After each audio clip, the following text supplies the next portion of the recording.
जब पहाड़ की चोटी पे गया तो हाथ उठा के कहने लगा, या अल्लाह मेरे लिए नहीं अपने लिए, मेरे लिए नहीं अपने लिए इन्हें अपनी कुदरत के जलवे दिखा। मेरे लिए नहीं, अल्लाह के बंदे अपनी जान बचाने की दुआएं नहीं मांग, अपने लिए इन्हें अपनी कुदरत के जलवे दिखा। ये दुआ मांगी, जितने लोग साथ आए थे वो सारे जमीन पे गिरे और सब मर गए, पहाड़ से गिर के मर गए। बच्चा वापस सीधा बादशाह के पास कहने लगा, लो भाई मेरे रब ने मुझे बचा लिया है। जवान का ईमान देखो, मेरे रब ने मुझे, बोलो मेरे अल्लाह ने मुझे ईमान की गवाही दे रहा है, मैं बच गया हूं, तू झूठा है, मेरा रब सच्चा है। उसने कहा ले जाओ इसको दरिया में, कश्ती में बिठाओ, बीच दरिया के जाके धक्का दे दो। बैठे कश्ती में, दरिया के बीच गए और जब जाके वहां उसको धक्का देने लगे तो उसने कहा, अल्लाह मेरे लिए नहीं अपने लिए इन्हें अपनी कुदरत के जलवे दिखा। बस एक तूफान सा आया, जितने सिपाही साथ आए थे डूब के मर गए। वो बच्चा उठा और सीधा फिर बादशाह के पास, उसी के पास कहने लगा, लो भाई मेरे रब ने मुझे बचा लिया है, तेरे पास आया हूं। वो कहने लगा, तू क्या मुसीबत मेरे गले पड़ गई है, कैसे जान छूटेगी? तो बच्चा कहने लगा, अगर तू मुझे बांधे दरख्त के साथ और सारे मुल्क को बुलाए, लोगों को इकट्ठा करे, फिर तू मुझे तीर मारना, मैं तुझे बताऊंगा कैसे मारना है, मैं मर जाऊंगा। अल्लाह का बंदा नौजवान, ईमान देखो, मरने के तरीके बता रहा है, मैं तुझे बताऊंगा मैं कैसे मरूंगा।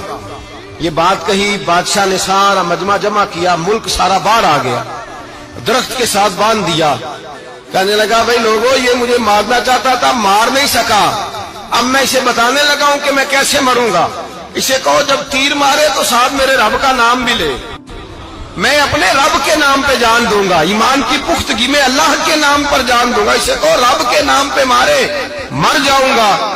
बादशाह ने अल्लाह कह के तीर मारा, पेशानी में लगा, बच्चे की रूह परवाज कर गई, जितना मजमा खड़ा था सारा कलमा पढ़ के मुसलमान हो गए, सारे मुसलमान हो गए, सारे। मेरे रसूल पाक सैयद आलम सल्लल्लाहु अलैहि वसल्लम ने नौजवानों को बताया, जब तुम्हारे अंदर ईमान की कुव्वत आएगी तो अल्लाह तुम्हारी मदद करेगा। फरमाया वो नौखेज वली था, अभी जवान राना था, अभी उसकी पेशानी पर जवानी के आसार थे, लेकिन उसने अल्लाह को राजी किया, रब करीम को राजी। विलायत का मतलब बुढ़ापा नहीं, विलायत का मतलब वो नहीं कि जब बड़ा लंबा वक्त गुजर जाए तो फिर आदमी आए कहीं नहीं अब क्या करना है, अब मस्जिद ही है, अब तो इसके अलावा गुजारा ही कोई नहीं।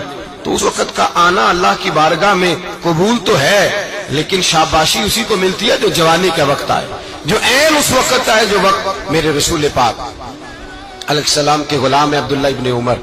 हजरत अब्दुल्ला इब्ने उमर रज़ियल्लाहु ताला अन्हु फरमाते हैं कि मैं निकला, मुझे सफर के लिए जाना था, तो थोड़ी सी खजूरें, थोड़ा सा सिरका, एक शहद की बोतल, चीजें मैंने सफर के लिए साथ रख ली। मैं जब मदीने से बाहर सहरा में निकला ना, तो रमजान नहीं था, गैर रमजान था। मैंने एक नौजवान को देखा बकरियां चरा रहा है, बकरियां चरा रहा है जवान। आप फरमाते हैं उसका चेहरा बड़ा नूरानियत वाला, गर्द पड़ी हुई पर बड़ा हसीन। फरमाते हैं मैंने उसको कहा कि आ जाओ खाना खा लो, रोजे भी नहीं थे। कहने लगा नहीं मैंने रोजा रखा हुआ है। फरमाते हैं मैंने कहा पता करूं कि निरा नेक ही है कि परहेजगार भी है। नेक वो होता है जो नमाज पढ़े रोजा रखे, परहेजगार वो होता है जो गुनाह से बचे, वो परहेजगार होता है। कहा पता करूं परहेजगार भी है कि नहीं। कहते मैं करीब गया तो मैंने जाकर उसको कहा, भाई तेरी बकरियां बड़ी प्यारी है, मेरा दिल करता है कि बकरी मुझे दे दो।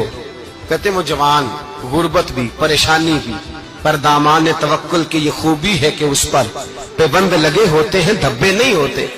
गुर्बत है, कहा जनाब एक बकरी दे दो।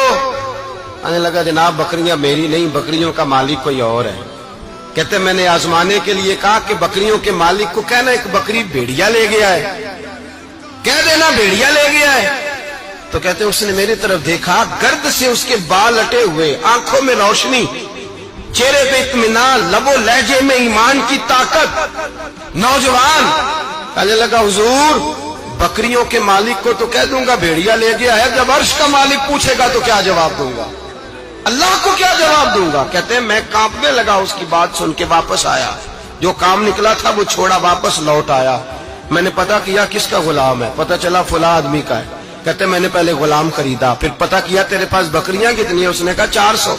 कहते मैंने मालिक से सारी बकरियां खरीदी, फिर गुलाम को बुलाया, फिर वो बकरियां तोहफे में दी। गुस्से में